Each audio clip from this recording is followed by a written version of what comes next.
Welcome to On the House. Have the guys turned over a new leaf? This might be the first time in a while where you weren't at least one in before we started recording. Yeah. In this episode, we find out about Julian's obsession with a certain celebrity. They're sitting on a couch eating Cheetos, playing video games. You know, like, that's the next Elon Musk, right? They're really looking like the next Elon Musk right now. You've seen them as Elon Musk. He also shares an old saying he believes in. You most definitely cannot teach no old dog new tricks. And has a harsh lesson for those that need to hear it. Stop allowing yourself to fit into a mold. Julian also makes a confession. I get ghosted regardless, so I might as well just say what's on my mind. And we find out more about him than maybe we wanted to know. You don't have sex that often. Speak for yourself. Lastly, we get to hear Julian's singing voice, although you'll wish you hadn't. $5 foot long. Does John even talk in this episode? You're not ruining my segment. Sort of.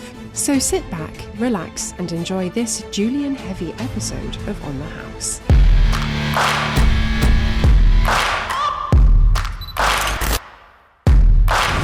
What's going on, y'all? We are back with another episode of On the House.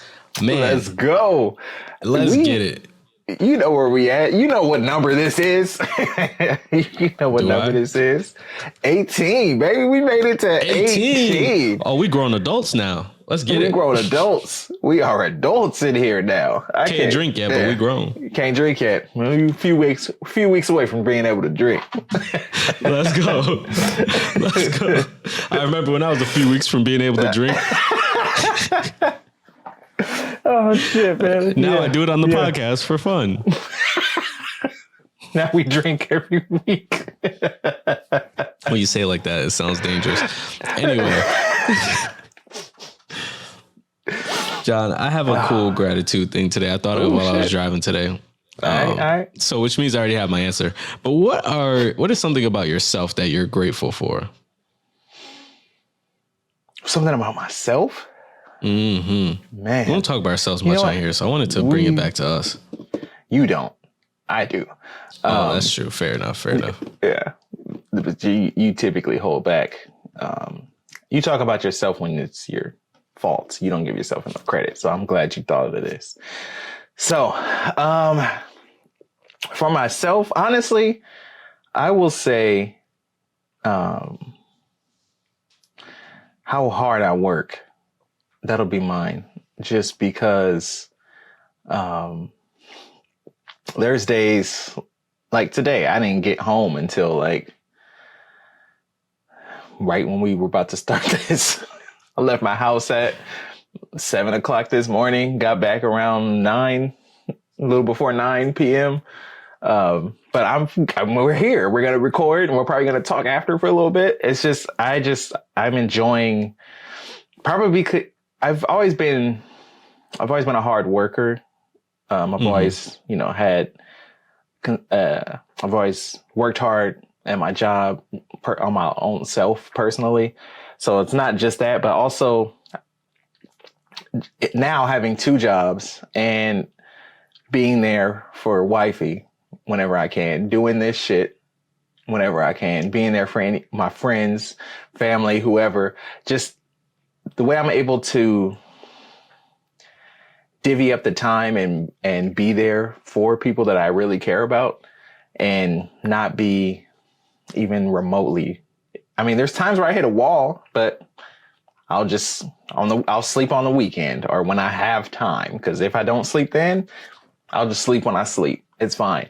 But I'm proud of the work I've put in to get to where I am now, and with both jobs I'm doing, and then the work I've done on myself. Because I wouldn't have had such a fucking great partner like I do if I hadn't worked on myself. So that's what I'm. If I didn't do that, then she wouldn't have given me a second look. Oh, that's dope. I'd have been like all the other dudes that go in there and try to talk to her, and I wouldn't be any different. So, bro's giving dating advice in the gratitude segment. I love it. Let's go. For me, I would say my hard work is my runner-up because I work very hard. So I will throw that in as a runner-up. But I think this outweighs it slightly more, and that is my willingness to take risks and like bet on myself. I think that that is something that not a lot of people have. And it is crazy how willing I am sometimes to just be like, whatever, I'm just going to do it and I'll figure it out later. I will figure it out. And I'm still here. And I've been on the brink of financial collapse many times and I'm still here. So like, clearly I'm doing something right. You know what I mean? I'm only laughing because I've heard you say that exact phrase. I mean, I haven't, it's coming up on a year technically since I've known you. Right. Actually, it's beyond that technically since I first met you, but, yeah, you have said that a lot. Like, I'll figure it out. I'll be all right. I'll figure it out. Like, I just bought this shit, or my bank account is empty right now, but I'll be all right. I'll figure it out. Like, most times my bank account is empty because I buy something I shouldn't have. Like today, for example, I went and picked up a new camera to make my content better. Why? Because I'm betting on myself. I'm betting on my content. Yep. I'll figure it out, man. It is what it is. Yeah. You're the type of dude, and I respect this, but the fact that you are just so willing to try this shit and just like, because I respect the fact that you can't live with not trying it. Like, if you try it and you fail, it's just like, all right, well, shit, that didn't work. But because I mean, I'm like you. I don't want to be here like, damn, I should have. What would have happened if I did that? What would have happened if I just pushed a little bit more? And even at this point that I'm at, sometimes I still think like, what if I gave that a little bit more time and pushed at it a little bit harder, which is crazy for me to say, but I've gotten better at just learning when to let go and when to move on. I think that is very, very important. But back to the initial gratitude thing. Yeah, absolutely. Betting on myself is something that I think that a lot of people should do. You should be willing to bet on yourself. You should trust yourself. But also a lot of that comes from self-awareness and knowing that I'm not going to allow myself to go too far. And like I said, I will figure it out. So that's a key part of it. Yeah. That's a key part of it. Yeah. Let's get it, man. So let's go. With that gratitude segment being dope and fun and, talking about ourselves, we're going to talk about what we are drinking today. Yep. John, you go first, man. What you got? So I had I had this a few weeks ago, but it was a different flavor. It's this Lindemans like fruit flavored beer from Belgium. So I had peach back then. Now I got raspberry. Just gonna. I took a sip earlier, but in my little fancy glass. Ooh, look at that glass! Yeah, right? Oh shoot, man! I need to start thirsting more, man. I need to get on my thrifting game, bro. Two of them for $3. That's crazy. Yeah, it's good. I like this. I like the peach better, but this one's a little sour. I like sour, but it's cool. That's a nice, easy drink. I'm gonna have to get up early tomorrow, and it's gonna be a long day. So we're not about to. Me too. I'm not doing no heavy shit today. That's literally so. That was my mindset because currently my son is sick, and I have to wake up because he's not going to daycare. I have to wake up and watch him. So I said, you know what? Screw it. We're just gonna go quick, easy. Some rum and coke, a little white rum. Call it a day. I'm not having like 4 or 5 of them. I'm gonna just have the one, and we're gonna be chilling. We gonna get this segment popping, and we gonna get out. And you guys are gonna love it. yeah. This is gonna be the format going forward. But this might be the first time in a while where you weren't at least one in before we started recording. Yeah. No, I was sitting there and I was like, I'm not drinking until we start recording because I don't want to have that, like, I don't want to say hangover because it's not even a hangover, but that lethargic feel in the morning when you first wake up after drinking. It's like, I got to get out of bed. I don't want to get out of bed. So like, cause like he wakes up like ready to go and like on the move. And I'm like, bro, like I gotta be like tip top shape and, feet to the ground, ready to chase after this dude, man. Yeah, that's funny. And he's not that bad. He's good. But like, there's certain things that I just got to make sure he's on point with. He's at that age. He's a kid, right? He's a kid. He's a toddler. But anyway, for today, after our commercial, we are going to talk about falling in love with the idea of what someone could be, aka how to balance potential. Ooh-wee. Then we're going to go to commercial and then have our fun segment and get out of here. Y'all know how it goes by now. But that is a heavy topic. That is something that applies to a lot of us in here. Because if you're not doing it now, you've done it in the past. So yeah, honestly, I'm curious on your thoughts on that too. So before we even get into it, drop some comments below on what you think and if you dated based on potential or anything like that. So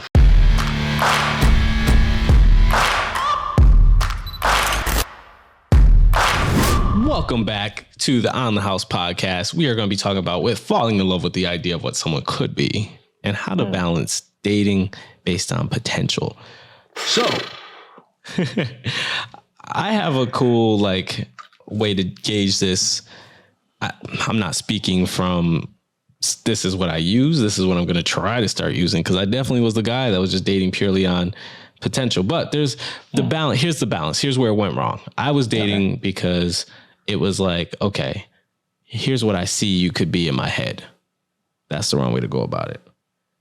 If you're going to date based on potential, it's got to be, here's what you're working towards, here's what you're headed towards, and here's where you're going to be based on your efforts and what you're doing. Basically, the other person. What your perspective is doesn't really matter. Like, if you're dating on potential, your perspective of their potential doesn't matter, because no one's going to exceed themselves. I've used this analogy on here before, but people are like rubber bands, and they stretch. But as long as their self-image is back in here, they're always going to snap back to who they are. So it's always on that person themselves to do their own work. So as long as they're invested in getting better and trying to do better, then at that point, I believe you can date based on the potential of where they're headed. But if it's like, they're sitting on a couch eating Cheetos, playing video games, that's the next Elon Musk right there. I'm gonna date him. I hate to break it to you, honey, but he ain't really looking like the next Elon Musk right now. And people could change, people's situations could change. They could get tired of their life and want to do better. But again, it's based upon them. It's not based upon you seeing them as Elon Musk or becoming Elon Musk one day. It's based upon them seeing themselves as becoming like Elon Musk one day. It's nothing to do with you yourself. Because I feel like I'm a little personally tied to this, because I feel like if you're dating me right now, it has to be based on my potential, because I suck right now. On paper, I am not dateable material on paper right now. I'm not gonna hold you, bro.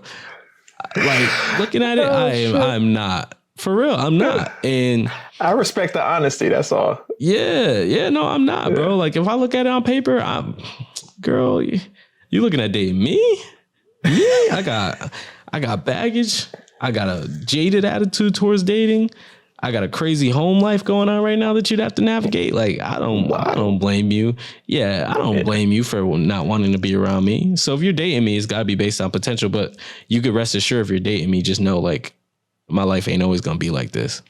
It ain't always going to look like this. And it's on its way out. Like, this situation, everything I'm dealing with, everything I'm in right now, I'm making steps every single day to get better and make it better.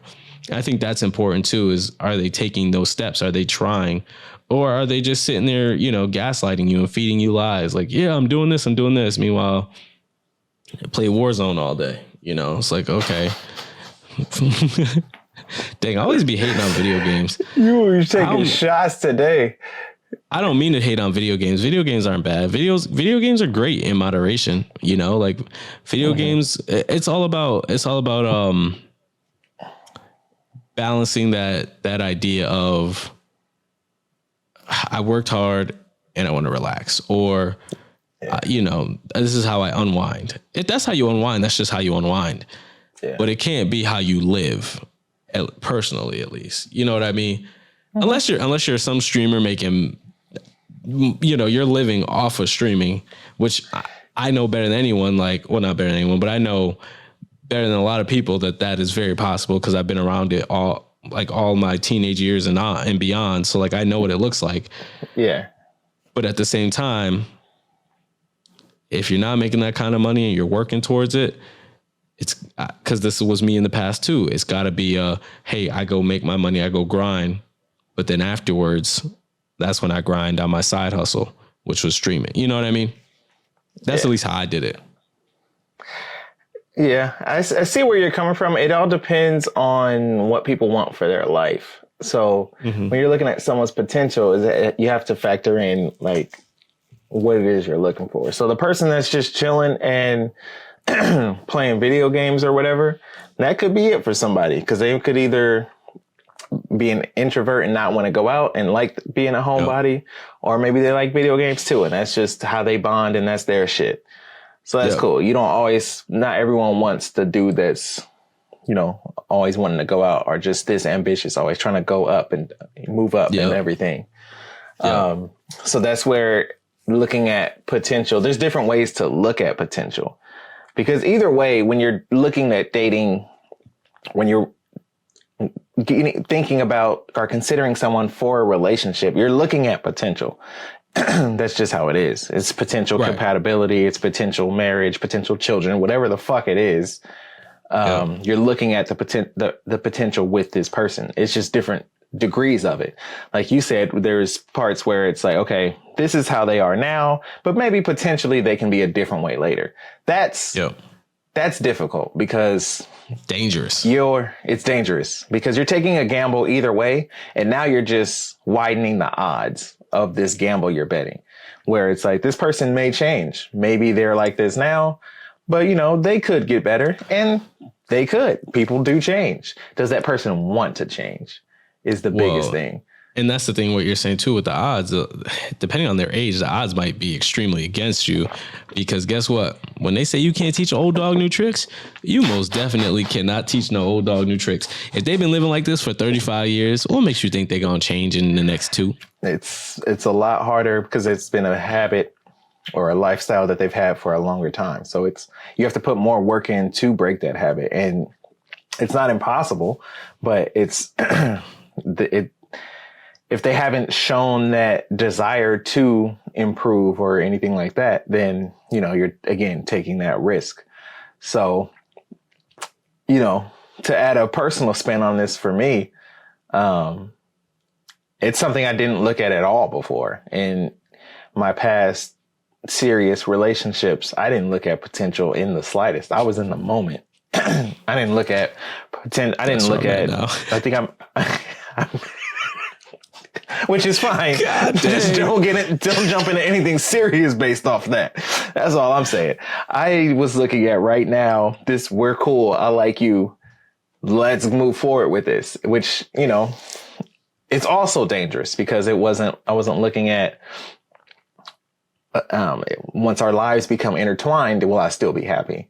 Once finances become intertwined, once we live together, once we get to these milestones, which I hate even calling them that, but once we get to these different points in our relationship, will I still be happy with this person? Will I still be the person for her? Not even just on her side, just will I be good for her looking down the road? And in both scenarios, if I was to go back and look at it, take a step back and look at it with that lens, then no, I wasn't right for them and they weren't right for me, but I wasn't thinking that way. It was, hey, we're hanging out together. Hey, we're having sex. Hey, this sex is great. Are you having sex with anybody else? No. Are you? No. Should we keep doing this? Yes. So so we're not doing with anybody else. We might as well be in a relationship, right? That's how it works. No, it doesn't. No, because at some point you're going to get used to it. And well, to break it down even more, you don't have sex that often in the span of a year. In the span of a year, you do not. So what are you doing? You set me up. How you did. I don't care how often you do it. Like, speak for yourself. Okay. Oh, yeah, all right. I don't care how often you do it. There is so much time in a day, so much time in a year, in several years. You're not, what are you doing with the rest of those hours in the day? What are you doing with the rest of those days in the week? You know? Right. So just, that can only take you so far. So that is a weak ass foundation. So that's why mine failed. And so I wasn't even looking at any potential in the slightest. And what worked for me is they saw potential in me, but they saw potential based on the way that I was when I met them, which was I was this dude that was agreeable and I just did what I needed to do. I worked hard, but I was going with the motions. I was agreeable. It was, hey, you just do what you want. I'm cool either way. I'm going with the flow guy. And that's the easy way to just become a workhorse. That's literally all you become is a workhorse. And that's what I was. But that's what they saw in me and that's what they liked. But when I started so I get it. When I started to mature and sort of evolve as a person, like, you know what, I'm not that quiet or I'm not soft spoken. There's more to me than that. Once that started to change, once I started to evolve and get more confident, it was like, oh, I'm not happy with this. And then at that point, because I had been this way that they had gotten used to, and this happened both times, it was just like, where is this coming from? Like, who are you? Like, what happened to the dude that when I met? That off. Cut that off. And I get that if I was getting worse. So if it was like I was hardworking before, but now I'm slacking, or I was considerate before, but now I'm rude, then it's like, what the fuck is going on? But when I'm bettering myself and that's happening, then it's like, oh, we have a problem. See, but you also get a little in the weeds with that though, because it's like to you that might be bettering yourselves, but to them that's like, maybe it's not, you know what I mean? Because if you're saying I'm embracing who I am naturally, right? Let's say you're naturally nerdy, right? To them, like being nerdy might not be bettering yourself. It's like, oh, what is he doing?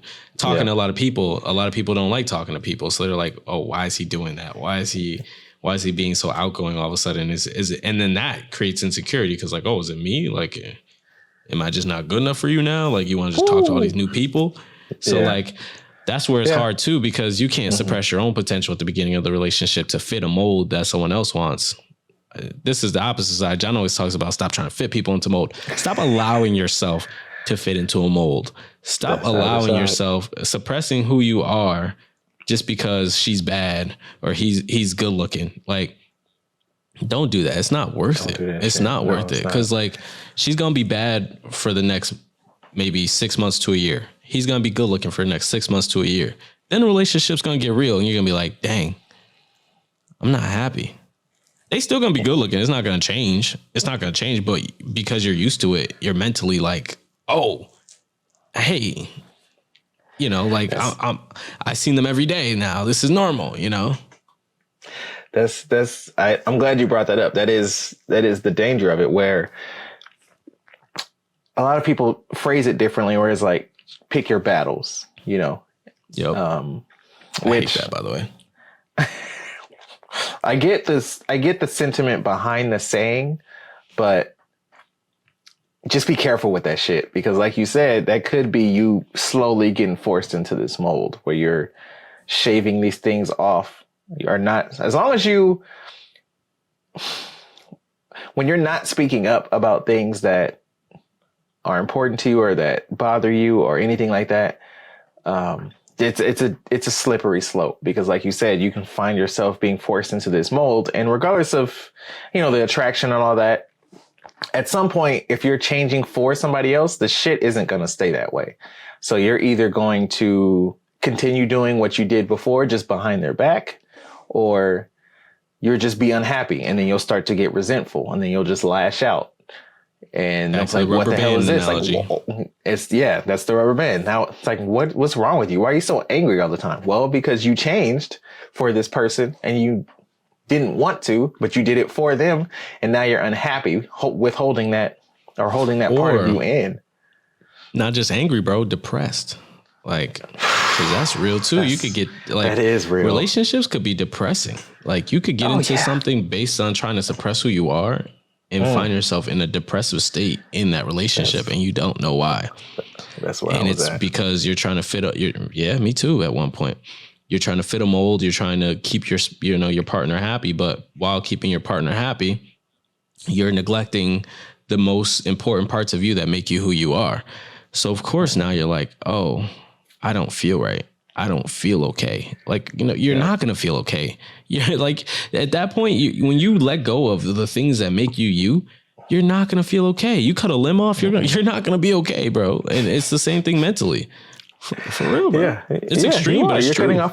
You're cutting off a part of your personality. And yeah, that's where I'm glad you said that, because that's where I was at with when I changed, when I basically withdrew into myself and just shut off so many different parts of my personality to a point where I thought I wasn't emotional at all. I thought I was robotic and didn't have any emotions. That's how much I changed for one relationship. For the other, I just shut off so many different parts of my outgoingness and just became this shell of myself that just was introverted and just not talking to anybody or anything. I shut all of that off, and I was depressed then, and it got even worse when I shut off my emotions and just became this robotic, not talking about emotions, not sharing emotions with my partner, with anybody. And so I would be at a party. I remember this happening several times. I'd be at a party with a bunch of my friends, and it would just hit me, just fucking depressed out of nowhere. And it's like, fuck, I could feel it leaving. Like, oh shit, and now I can feel the smile like weakening, and like, I can't even fake a smile. Like, oh, fuck. People are going to know, cause I'm laughing. I'm always this laughing, having fun guy. And they're going to notice right away. So I would go sit in the bathroom and just try to get my shit together. I did that a lot of times, sitting there for like 10, 15 minutes and just try to get myself out of it.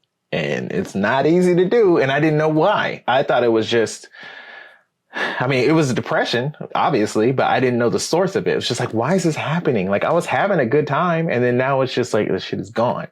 And it's because even though I was having fun in those moments, I still wasn't being myself. I was subconsciously trying not to embarrass my ex, because that's what she was concerned with. She was concerned with really concerned with how her friends view her. Cool. Whatever. I'm never going to talk shit about how someone wants to live their life. It's just, I don't give a fuck. I like being goofy. If I look stupid, I don't care. She didn't feel that way. So if I did something that made her feel that way, then it was a problem. So I was just always subconsciously trying to think about that. And that's not how I live. So I realized that later through self-reflection and therapy, but it's just, yeah, don't, short story. Do not allow yourself to be forced into a mold like that, because you will not, it's not sustainable, and you won't be happy. Around the time that I met John and I's mutual friend, a lot of people did not know this, but it was really, this might get me emotional on this podcast. You might actually break me here. This was the darkest point in my life. This was the hardest point in my life. I'd never in my life, actually one other time, I felt so alone. So where you're talking about, you went to the party and felt, it leaving. Mm-hmm. I never even went to a party. I was just work, home. And it was just so hard, because like I had moved away from all my friends and people I cared about. And, a lot of my relationships, a lot of people I had seen like almost every other day, like I got severed. And I don't know, I was just alone, and a lot, I know it's hard. I didn't mean for this to get so heavy, but a lot of times, man, like, because we're trying to fit a mold that someone has for us, we just fall into this place where we're just not comfortable. And then once you get there, you don't know how to get out. And I'd never been so grateful for someone in my life as I was the day that John and I's mutual friend approached me. because that's when I really like got a group of people around me that understood me and made me feel welcome and home. And I didn't have to leave my home. You know, it was like some of the times we would get on and game late at night. That was the only time I had human interaction outside of my 6-month-old kid, you know, and for some people that's a great life. For me, that's depressing. For me, I was like, I felt like a caged animal, you know, and, you know, not to mention on top of that, I was working extra hard and just broke all the time. So that was eating away at me. And it just felt like I had no real purpose anymore, you know, and that's hard, you know? So like, again, I love being a dad. I love it. But like sacrificing yourself, your full self to be just a parent is also hard. That's a mold you don't want to fit either. You could still be a parent and still be yourself. And I want to encourage any parent out there, if that is you, please. They try to tell us that you can't have both. You can't do both. You absolutely can. There are ways. You just got to work hard to find them, look for them. If it's important enough to you, please keep every essence of who you are while still raising that child, because the child will be better for it. Okay, I'm done with my rant. That was hard. It was a hard time. Fuck, dude, you almost got me. Shit. I'm sorry. No, it needed to be said. It needed to be said. You felt the need to say it, so it needed to be said. I didn't know that. I did not know that. You've never, ever shared that shit. You've alluded to it before, just in our conversation, saying like, this is before I met you, like, I'm in a good spot now. And like, you kind of alluded to it like that. I just didn't know the depths of it. And so, yeah, man. Fuck, dude. Fuck.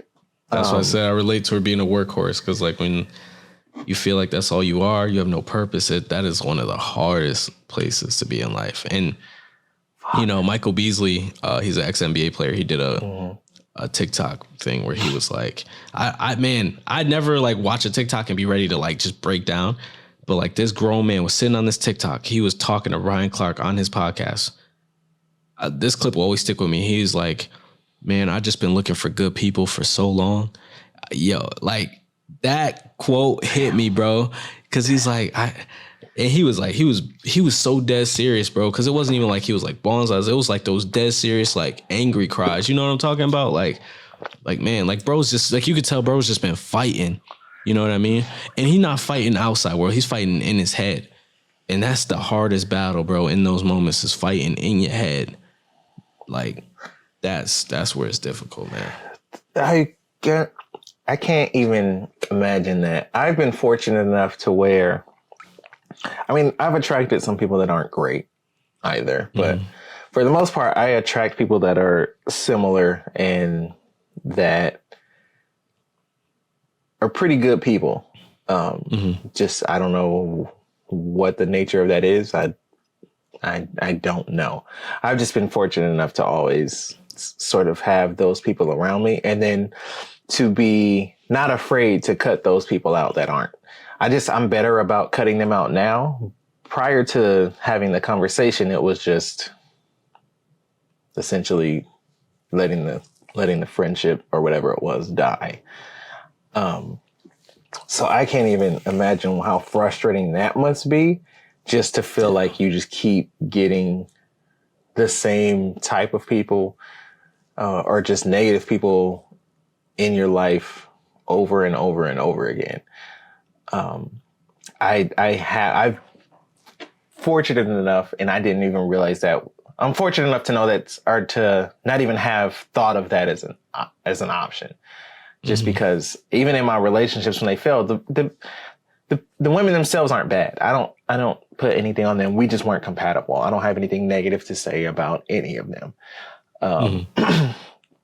It's just we didn't work out together. So even that, some of the friends I had, some of them were more emotionally draining or selfish or whatever, but I'm not calling them bad people. So that level of statement is just fuck, dude. Fuck. I don't know what else to say. That shit is heartbreaking. I think that's the hard part too, is like, because it wasn't like it was like crazy far. It was like maybe like 40 minutes or so, you know, and like it was hard because I only had like one friend who would ever come check on me, you know, ever come hang out and see how I'm doing, you know, and then whenever people wanted to come see me, it was always, oh, how's the baby? How's the baby? So that's why when we had that topic on the episode, like that was really personal because I was going through a lot mentally and personally. And like everyone was just like, oh, how's the baby doing? Where's the baby at? And I felt like I was just alone, you know? And when people only care about the child, like as a parent, you like build up resentment now. Cause now you're like, dude, like, why do they only care about you, man? You know what I mean? And it's like, it's not on purpose, you know, like you don't hate your kid. Like you still obviously love your kid, but it's still there. It's like, dude, like, what about me? I'm still human. I'm still existing. You know, I'm still here. Damn, dude. Working, you know, I'm working my butt off. I'm watching you and then I got to go work after. And a lot of times at that point, I was even working with him. I was doing Instacart with him, riding around in the cart. You know what I mean? So like, here I go with this newborn riding around, everybody trying to stop me in the store to like talk to him. And it was just like, dude, like, again, you're stopping me to talk to him. You know what I mean? Like, it's just this like, dude, I can't, like, I just need to be left alone. Like, I need you people to leave me alone. And I need somebody who I actually care about to say, hey, how are you doing? You know what I mean? And that was like, not getting that was difficult, I think. You know, obviously things changed, which came at a perfect time because I was really just looking for good friends. Because then this is the part I left out. I also moved back to where I was, where all my friends were, thinking I can like jump back in and have all the same friendships. And in reality, like, nah, things change. You know what I mean? Like you've been gone for 2-3 years. People build their lives up. You know what I mean? People move on. People forget about you. Like, let's just be real. People forget about you. And that's just the way it felt, at least, you know? So again, this goes back to not fitting a mold. I think if I didn't try to fit a mold, I would have done a better job, because I don't blame any of my past relationships on any of this stuff I'm talking about. Yes, there's things they could have done better to help me through those times. But in reality, it's on me to communicate. It's on me to say, I'm not going there. Or I'm not doing that. Like, you know, these relationships are important to me. So that's another thing people try to fit a mold on. Don't let go of friendships and all that just because you got a partner. That's corny. Don't do that. Don't do it. You know, and honestly, the only one who's going to suffer from it is you yourself, because those people are more than likely dope and they'll make other friends. They don't need you. Seriously. Oh, shit. Oh, shit. Oh, man. One particular comes to mind. We don't got to talk about that. Don't bring it up. Don't bring talk it up. About that. No, we ain't going to talk. That still hurts me to this day. Ooh. You and me both. But that's getting addressed in commercial. You and me both, G. You and me both. When we do a live show, when y'all see these commercials, man, whew. What happens during commercial break? I'm about to button up during commercial breaks. I can't be as wild anymore. Oh man. But yeah, like I'll give a positive spin on looking at potential where it can work out, because that's what I did with wifey. It was more so just being patient and seeing what we could be, but that was based off of how well we got along, how easy it was when we hung out, how compatible we feel. It was just like, fuck, dude, whenever we do something, it's just easy. It's fun. It's easy. Even when we had difficult conversations, it was easy. It was difficult to start them, but once the conversation got going, it was just like, it was so relieving, just because I was there for one. I couldn't believe what I was witnessing. I ain't never seen nothing healthy like that in my life. For real, I ain't never seen nothing healthy like that in my life. I was like, what is this? What is how are y'all doing this? Anyway, go ahead. Yeah, I appreciate you saying that. That's how it felt the first time we had it, because I was just like, fuck, I fucked up. she's going to fucking leave. Like, I'm going to lose her off of this. But it was just like, she was just like, and we didn't get to talk for a couple of days. She was like, hey, this is like, I didn't like this. And I was like, you know what? I thought about it in this time, and you're right. Like, the way I handled it sucked.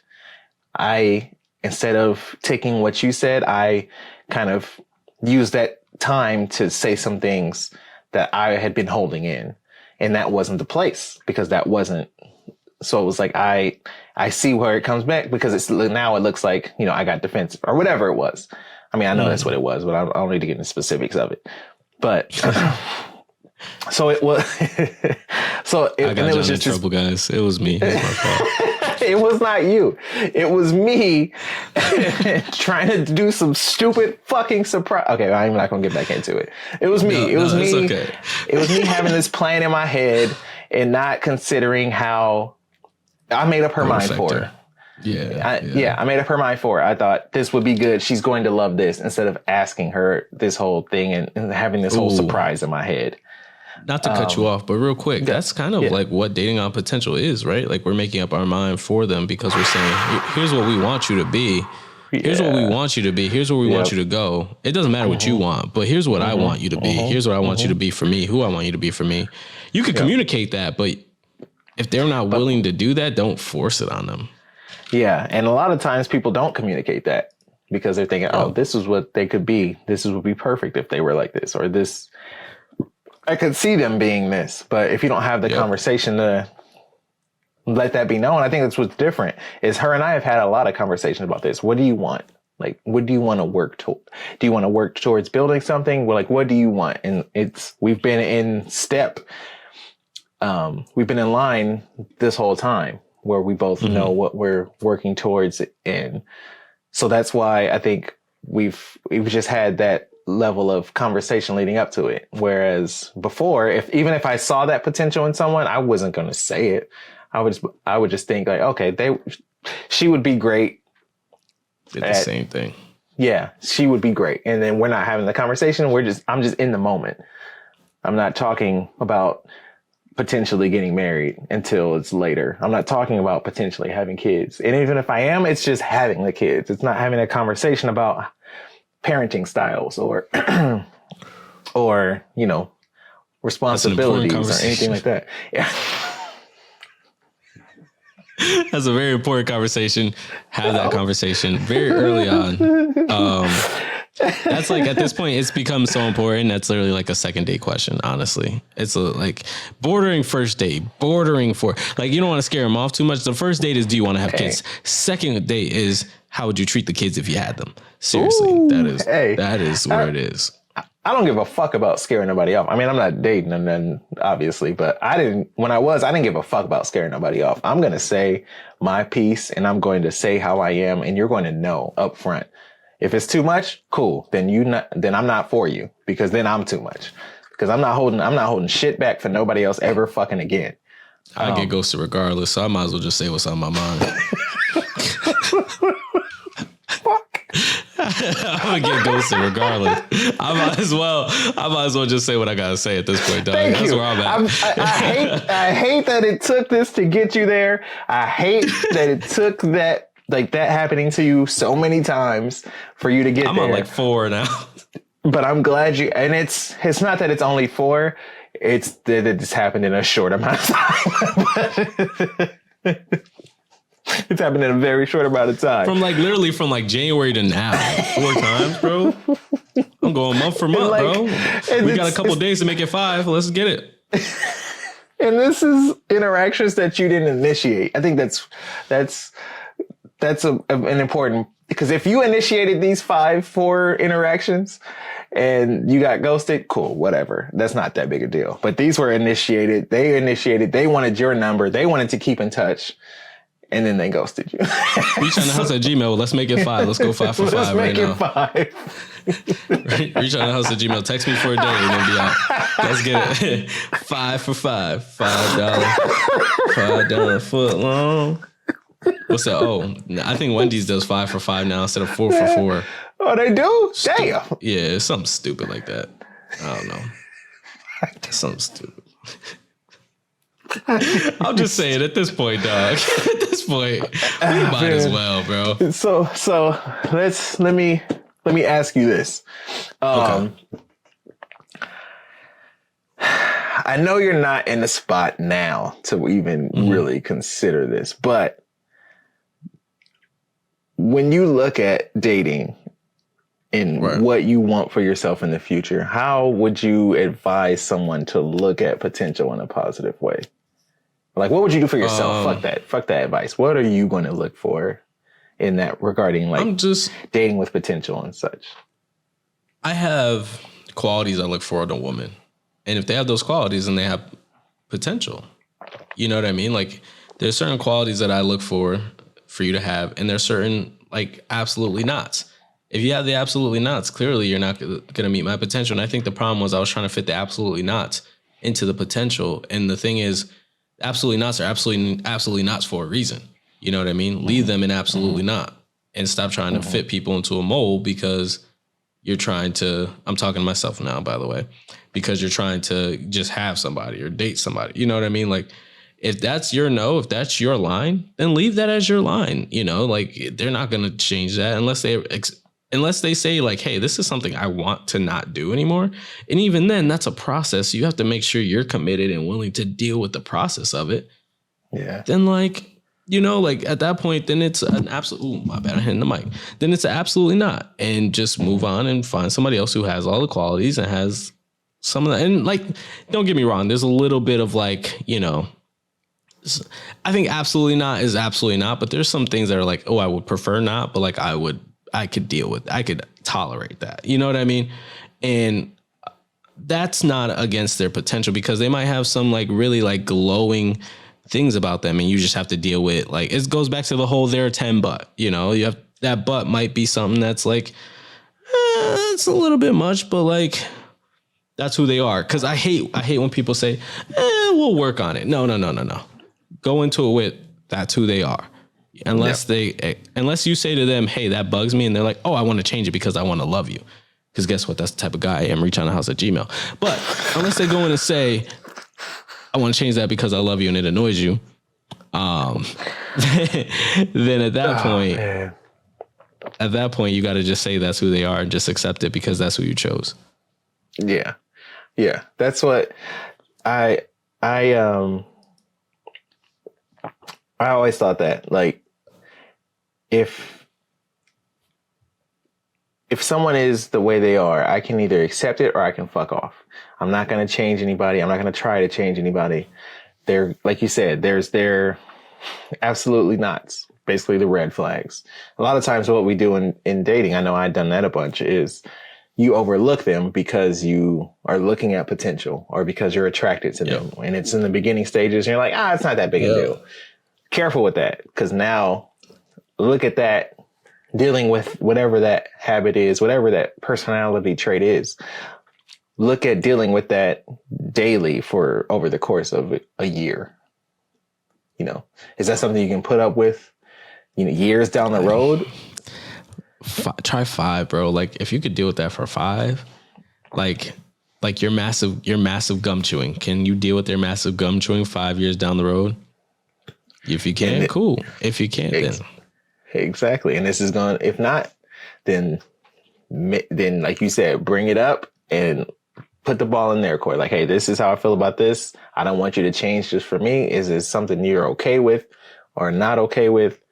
Because that might be the deal breaker, regardless of what it is. I don't care how small you think it is, because it'll guarantee you to amplify later. And then it'll lead to, like we said before, where you're either have an outburst and angry, or you get depressed because you're withholding this in and not bringing it up because you've been okay with it for so long, or because you told them to change it and that person's feeling that way now. So and the gum chewing might be not as extreme of an example, but like there's some really big situations there where you need to bring it up. If it's bothering you, like if you're in a relationship right now where you got into it on potential and it's bothering you, you probably should bring it up, because guess what? Unless you bring it up, they're not going to know what's bothering you, and it ain't going to change, because guess what? They're comfortable with who they are, how they are. They're not thinking, oh, my spouse or my partner doesn't love me, or not that you don't love them, but my partner doesn't like that I do this, because you don't say anything. They're not thinking about it. That's just who they are. And it's been going on for so long. So they're just like, this is cool. And if you have said it and they just keep kind of blowing you off about it, you got to weigh how important it is to you. If it's important to you and you don't want to be around that anymore, then guess what? You are perfectly within your right to not be around that anymore. But if it's something you want to do with, then hey, you're happy. Good. I'm happy you're happy. I love that for you. Couldn't be me, but I love that for you. Couldn't be me. For real, bro. Close your mouth when you chew. It's disgusting. Anyway. We hope you're enjoying this awesome conversation. And if you too want to join in, make sure you email us at reachonthehowse@gmail.com. You could send us dating profiles, awkward dating situations, and just funny stories you want to see us react to. We can't wait to read your emails. Now, back to the show.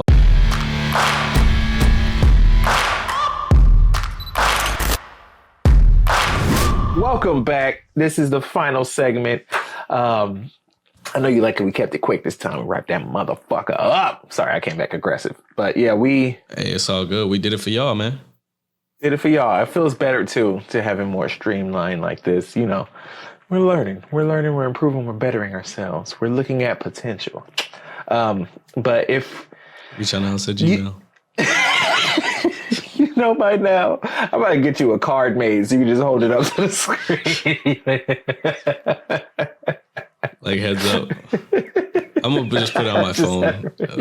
Yeah, there you go. Just like large text. Yeah, just super large text. So my favorite interaction of the week, I was at this area near me. It's like right by the water and everything. And I went to this ice cream place. There's always a fucking line there. I can't remember what it's called, but there's always a line. It's always super long.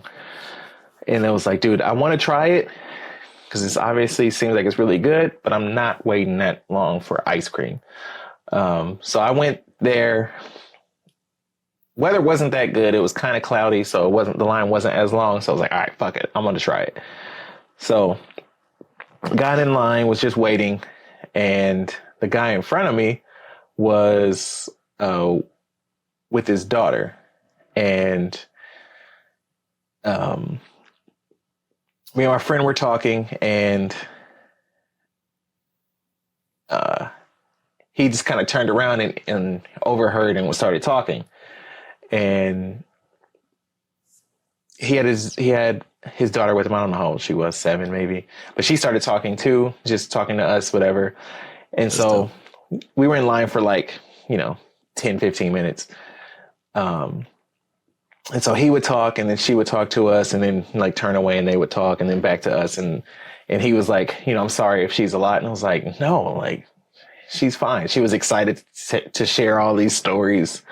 It's like, no, she's cool. Don't even worry about it. And so we got up there.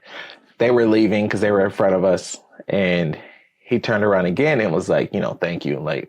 Thank you for being kind to my daughter. I appreciate that. I was like, dude, who's out here being an asshole? You know what I mean? Whatever. Anyway. I don't think it's that. I think as a parent, real quick, I think it's just we know you don't have to do that. You know what I mean? Okay. So it means a lot when you do it, So it's not like people are just being jerks like that, but at the same time, it's appreciated. I have respect for people when they're when, JJ's like, oh, look, truck. And they're like, oh, my gosh, look at the truck. You know what I mean? Okay. I vibe with that. I got you. Okay. I get that because, I'm not going to shit on a kid that's excited about anything. If they're, I like the goofiness in kids, the silliness, the creativity, the imagination. I'm not shitting on none of that. So it was just encouraging. So maybe that's what it was, I'm sure. But when he left, he was just he low-key scared me because I was ordering, and he put his hand on my back and was like, just to get my attention. He's an older dude. I think he's about to be 50. But he was like, thank you again. That really means a lot. Thank you. I was like, yo, no problem, dude. She was cool. You were cool. This was dope. I had fun. She was just super excited. She was like, oh, my dad's talking to them. I'm just going to talk to them then. And she would just say something and then turn away, or yeah. So it was dope. It was cool to just have that interaction. So that was mine. That's fire, man. I love, like you said, I love the energy on little kids. Little kids get hype about literally some of the, like, I don't want to say silliest things, but like some things that adults we lost the beauty in, like kids still find the beauty in it. And that's what's awesome about it. She was having so much fun just flipping a coin and asking me if it was heads or tails. That was what she did. She did that like 4 or 5 times. And I finally got it right once. And she was like, here you go. And gave me the quarter. And I was like, oh, thank you. And I was like, no, you can have it. And she was like, okay. And then took it back. And I was like, yeah, okay. But we were having a good time because she would tell me what it was. And I was like, oh no, I got it wrong. But when I finally got it, I was like, yes. She don't know. You're just competitive. Yeah, competitive. You over here thinking he's like, I really want to get this right. I'm gonna get this right. I'm gonna get it. If they got their ice cream already, they're leaving like, no, flip it again. You can't go. I love it, man. I love it. That's fire, man. Yeah. Mine is kind of quick and easy. I went to New York City for a short film premiere, and honestly, just being in a room full of creatives and networking and talking to creatives was amazing. I met, obviously, the host of the event. I talked to him. We actually parked in the same garage. So afterwards I saw him again and I was like, yo, what's up? He's like, yo. So that was kind of interesting and funny. But just being around all those creatives, and also side note, someone who I didn't expect to be there, who was another one of my favorite creators on YouTube right now, was there. And I got to meet him. And I took a picture of him and I talked to him, and he's dope. So it was just good to be around these people and ask questions and learn. So I actually got put on to some stuff that's going to make me a better creator just by being in the room. So oh, hell yeah. If you have networking events, it doesn't have to be YouTube stuff. Like if there's networking events in your industry, I advise you get to them, because if people like you and, you know, like what you do, they will push you forward and they will help you get better and help you excel in your career path. You know what I mean? So yeah, That's my interaction of the week. And also a bunch of people who I only knew from an online community I was in actually ended up being there, and I was surprised to see them. So that part was fire too. I walked in, I was like, yo, and they were like, yo. So like, that was sick. Video coming soon. I promise I'm gonna get that edited out soon. It should be out. If it's not out by the time you're watching this, I failed. And yeah, come at me. Be like, bro, where's that video at? I'm gonna be on your head. About that. Yeah. It should be out. That's dope. Another thing about those kind of events is you never know who people know. So it's cool to build those type of connections. Like you said, they can push you forward to like motivate you to get better in your own craft or industry, whatever it is. But they also, like you said, you make these connections and they're like, oh, that's what you do. I know so-and-so. And then you just never know what can happen. So that's dope. That's cool. Insane, I'm glad you went, because it was looking kind of iffy for a while. Yeah, it was. I was back and forth on it. My mom came in clutch. She watched the baby for me so I could go, and it went perfectly. I could not have asked for a better night, honestly. It was great. I tried Japanese food for the first time. Oh, yeah. You didn't even tell me how that was. I forgot until just now. Yeah, I did. Yeah, the ramen was pretty good. It was pretty good. That means you didn't like it. Nah, see, that's what they said too. I don't know if I would just go and order it, but like if I'm there, like I'll order it, I'll eat it. You know what I mean? It's something you go when you have a craving for it. It's not like it's not something you just randomly go to. It's like, oh, I want some ramen right now. That pork they put in it, I was like, yo. Wild, huh? Wild. Yeah. Yeah. That got me right. Like, I ain't gonna hold you. That got me right. I wanted more pork. Oh, I usually get extra. I usually order extra. Oh, you could do that? Some places. I don't know about the one you went to. Typically, you can add like extra pork. It's like a few dollars. I'm doing that next time. Yeah, I'm doing that every time. It was only $25. I was like, yo. And that was including tip. That's all I paid. It's like every time. Yeah. I was like, bro, this is cheap, man. Yeah. So now that you got a taste for it, you know what it is. You might have that come up like, ooh, I can go for some ramen. Then you'll go and you know what it's going to be. Yeah. When you're not expecting it, I feel that. I mean, or when we go to Cali. Oh. But I got to take you to Korean barbecue. That's what we going to do. Yeah. That's what we going to do. Oh, I'm going to destroy that. I'm going to destroy that. Stop. I'm going to be hungry, bro. Don't have me eating. It's too late. It's too late at night to be trying to eat, bro. It's almost 2 a.m. Bro's like, oh, we going to Korean barbecue. I just got this reputation now. I'll take you to some fire food spots. And I'm fully confident when we go to Cali. He does. Yeah. I didn't know about out here, but Cali, I got you. Don't even trip. Let's get it. Actually, next time you come out here, we can go to a Korean barbecue spot. There's one. It's not as good, but it'll be all right. All right. We'll do a couple would you rathers. Probably just 2. Because, you know. You can try to keep this nice and tight for y'all. Yeah. Pause. I'm sorry. Pause. No Diddy. All right. Anyway.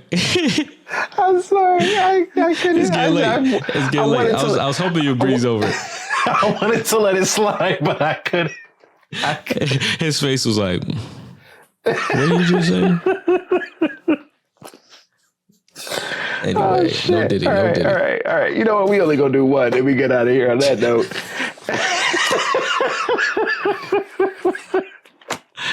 I'll save these other ones because I got some good ones.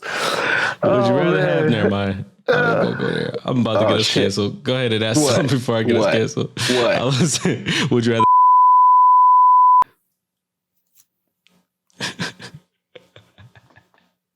Yeah. I'm not. I'll never eat again. I'm not going to dinner. Never eat one. What's wrong with you? What is wrong with you? Oh, I don't know. I just came to my mind. I was like, oh shoot, that's crazy. We gonna edit that out in post. Yep. I'm so sorry. If you come back and you see us laughing, it's because we edited some shit out that this stupid ass said. That's one. Yeah, you can go out there. Hold on to that one, G. Oh man. Oh yeah, you said what? I knew it was bad when I was thinking that. You was said wild. What? You said cancel, but usually you exaggerating. Yeah, it wasn't an exaggeration. That was ridiculous. Completely ridiculous. Oh, man. Actually, I think it'd be funnier if I just beep it. I'm gonna just beep my mouth when I say it. I think. And they can hear the rest of this shit. They can hear the rest of this, but that shit needs to go away. You might need to add some over your mouth because motherfuckers can read lips, and we don't need that either. Yeah, no, definitely. Yeah, I got you. Yeah. No, took all the wind out of my fucking sails. I'm sorry. It just came to my mind. What the fuck is out of your mind? I said, never mind. If I say why, then it's going to say what I said. Anyway, go ahead. We'll take this off air. You goofy motherfucker. All right. I can't end on that. I can't. You're not ruining my segment with the bullshit. Wow. This dude really just fucking said that, man. He really did. He really fucking did it. He did it. I'm embarrassed. Yeah, you should be. Good. I'm embarrassed. Good. Yes. Oh, yes. Man. All right. Anyway. All right. I'm gonna try to recover.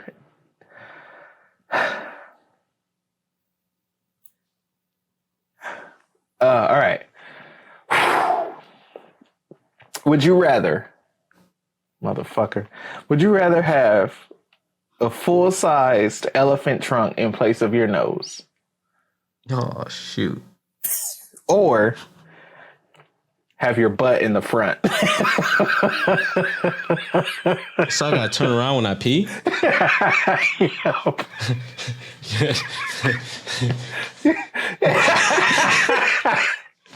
Oh, good. Ew, so then how would you poo? You gotta lean forward. I think I'm gonna have to go with that, though. I don't need no elephant trunk on my nose. I don't need no elephant trunk on my nose, bro. Dang, my butt gonna be in front though. That's weird. You got the front butt. You have to wear your pants backwards. I was about to say my pants and my underwear gonna have to be on backwards.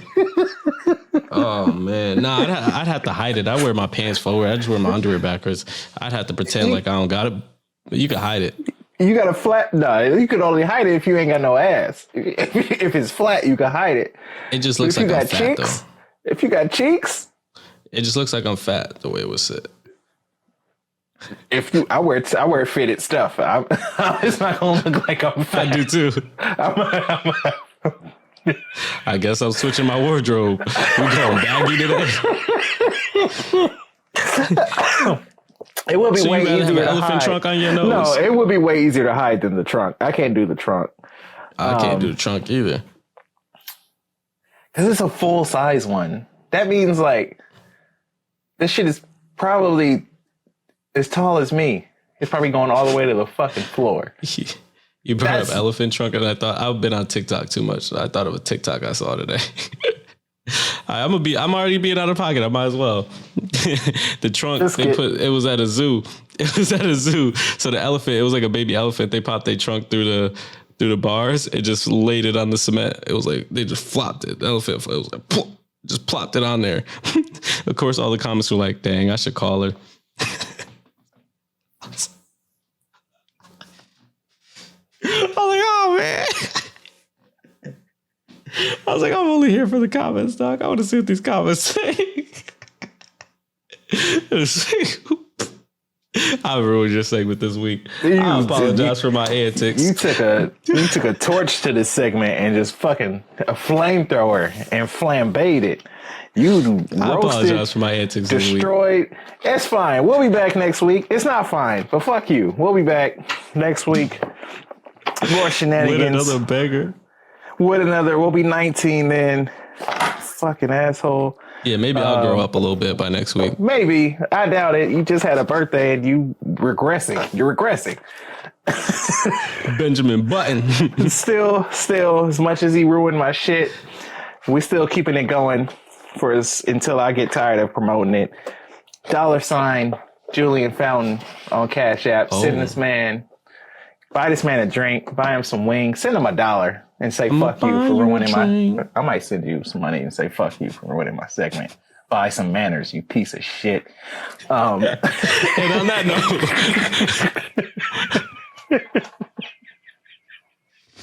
note, y'all, listen, man, keep grinding, keep chasing y'all dreams, man. We out with. Yeah. Peace.